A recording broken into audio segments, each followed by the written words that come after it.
Gracias, Alexandra, y a ustedes, amigos televidentes también, porque sabemos que están ahí semana a semana.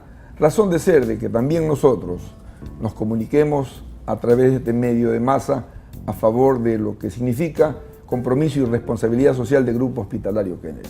El día de hoy muy contentos porque nos acompaña una amiga, una profesional del Grupo Hospitalario Kennedy que se desempeña en el rol de patóloga. Ya hemos dialogado con ella en otra ocasión, pero es muy importante porque la objetividad es la característica que la acompaña.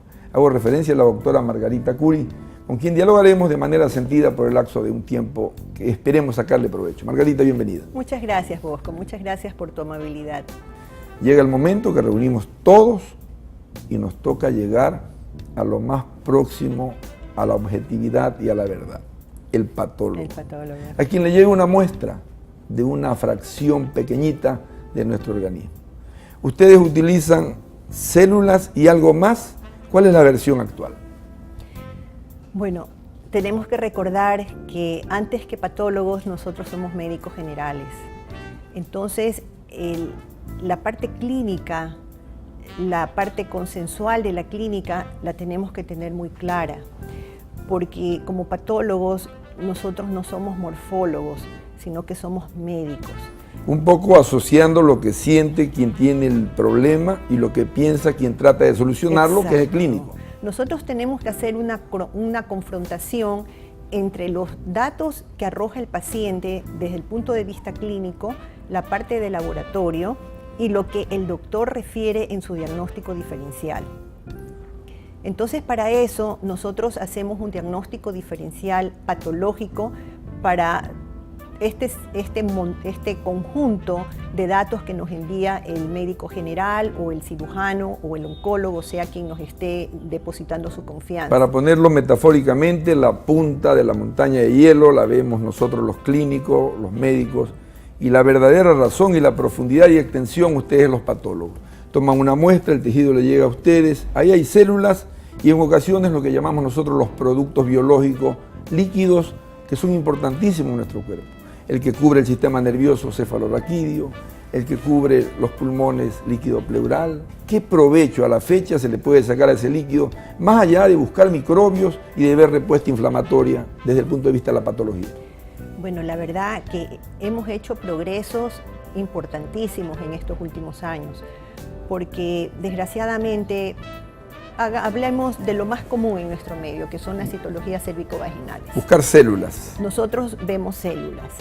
El asunto es, por ejemplo, si tú estás enviando un extendido de una citología de vagina o de cervix uterino, generalmente el patólogo estaba supuesto a trabajar sobre un material que podría venir con trastornos de fijación, es decir, que no fue fijado oportunamente con alcohol, o que por motivos patológicos de la paciente sus secreciones son muy espesas, entonces las láminas venían muy gruesas, entonces teníamos problemas para interpretarlas. Lo que ustedes llaman muestra insuficiente. No, son muestras inadecuadas.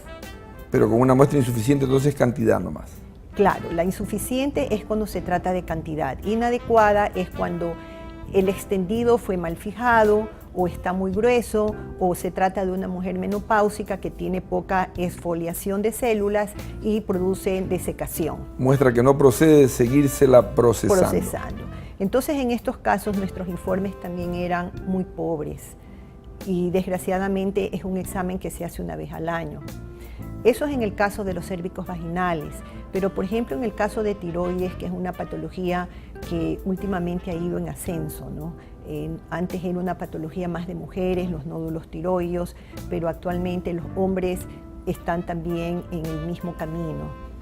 Y era rarísimo encontrar un nódulo que te envíen una punción de nódulo tiroideo, pero actualmente es muy común. Y siempre la idea de que el patólogo recibe un pedacito de nuestros tejidos, pero también puede recibir líquido, ya hemos dicho. Y en ese líquido, a la fecha, amigos y amigas, hay una cuestión interesantísima que hablamos a la fecha del botón celular. Un poco asociado con los teléfonos que usamos, pero no tiene nada que ver, hablamos de nuestra unidad anatómica célula. ¿Qué es el botón celular? Bueno, este método en Estados Unidos se lo conoce como SurePath, pero nosotros lo llamamos monocapa. ¿Por qué monocapa? Porque las células se distribuyen en una sola capa. Es un botón, se llama botón porque tiene el tamaño de 16 milímetros.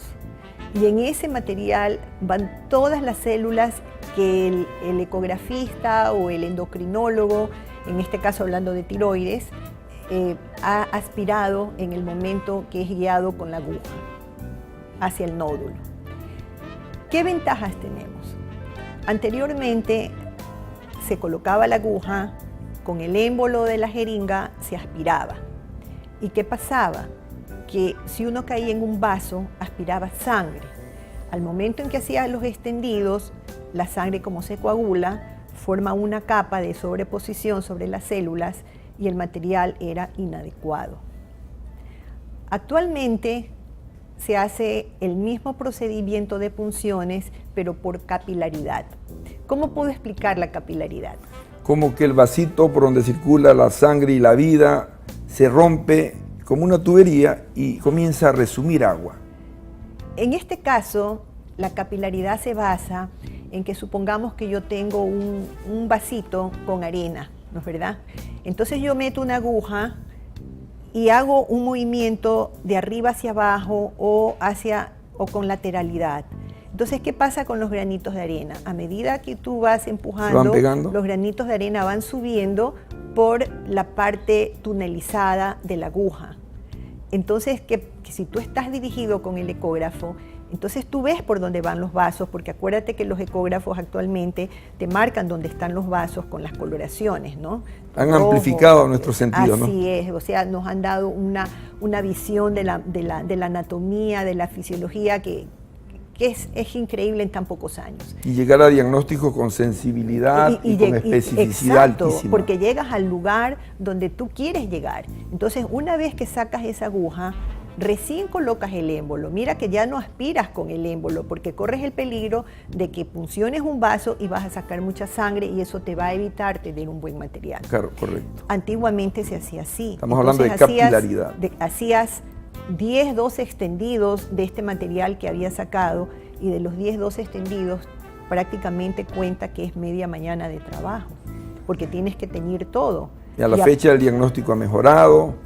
Esta tecnología es de vanguardia. Es buenísima, porque al momento que tú sacas la aguja, ya solamente haces 2 extendidos, ¿no es verdad? Como pones una gotita chiquitita en el centro, las 2 láminas las corres entre sí, las fijas con alcohol y el resto del material que te queda en la aguja, aspiras una sustancia enriquecedora que se llama Cytorich, que actúa como fijador y como enriquecedor de las células para evitar que la célula se degrade.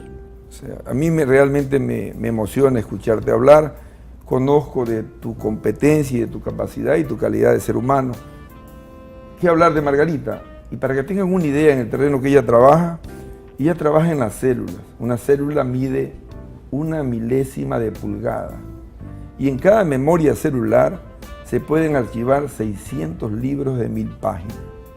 ¿Cómo trabajar en tan pequeñez desde el punto de vista estructural y ser tan grande como un médico para dar diagnóstico de precisión? Realmente estoy contento de tenerte aquí y quisiéramos seguir de largo, pero el tiempo nos acomete. Lo que sí quiero decirles, amigos, que tenemos patología y patólogos en este grupo hospitalario Kennedy de primer nivel. Gracias, Margarita, y la comprometo para una próxima oportunidad. Muchas gracias, Bosco. Y amigos, ustedes realmente continúen porque viene mucho más de medicina de hoy.